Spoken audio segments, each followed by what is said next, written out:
प्रिय भक्तों, धर्मराज युधिष्ठिर 7 प्रकार की सेना के स्वामी होकर कौरवों के साथ युद्ध करने को तैयार हुए। पहले भगवान श्री कृष्ण परम क्रोधी दुर्योधन के पास दूत बनकर गए।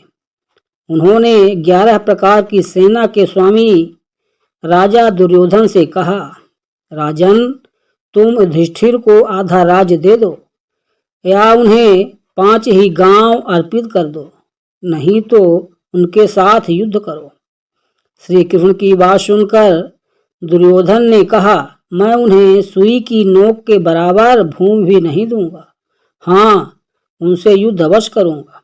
ऐसा कहकर वह भगवान श्री कृष्ण को बंदी बनाने के लिए अधीर हो गया। उस समय राजसभा में भगवान श्री कृष्ण ने अपने परम विशाल रूप का दर्शन कराकर दुर्योधन को भयभीत कर दिया।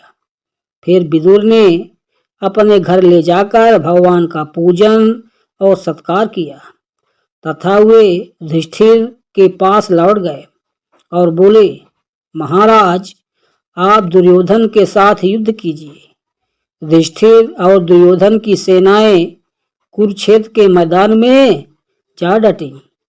अपने विपक्ष में पितामह भीष्म तथा आचार्य द्रोण आदि गुरुजनों को देखकर अर्जुन युद्ध से अलग हो गए। तब भगवान श्री कृष्ण ने उनसे कहा, पार्थ, भीष्म आदि गुरुजन शोक के योग्य नहीं है। मनुष्य का शरीर विनाशशील है, किंतु आत्मा का कभी नाश नहीं होता। यह आत्मा ही परमात्मा है। मैं ब्रह्मा हूँ। इस प्रकार तुम उस आत्मा को समझो। कार्य की सिद्धि और असिद्धि में समान भाव से रहकर कर्मयोग का आश्रय लेकर क्षत्रिय धर्म का पालन करो। श्री कृष्ण के ऐसा कहने पर अर्जुन रथारूढ़ होकर युद्ध में शामिल हुए। उन्होंने शंख ध्वनि की। दुर्योधन की सेना में सबसे पहले पितामह भीष्म सेनापति हुए। पांडवों के सेनापति शिखंडी थे। इन दोनों में भारी युद्ध छिड़ गया।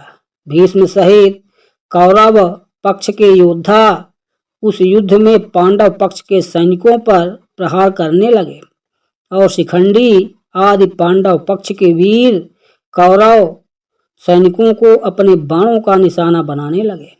कौरव और पांडव सेना का वह युद्ध देवासुर संग्राम के समान जान पड़ता था। आकाश में खड़े होकर देखने वाले देवताओं को वह युद्ध बड़ा आनंददायक प्रतीत हो रहा था। भीष्म ने 10 दिनों तक युद्ध करके पांडवों की अधिकांश सेना को अपने बाणों से मार गिराया।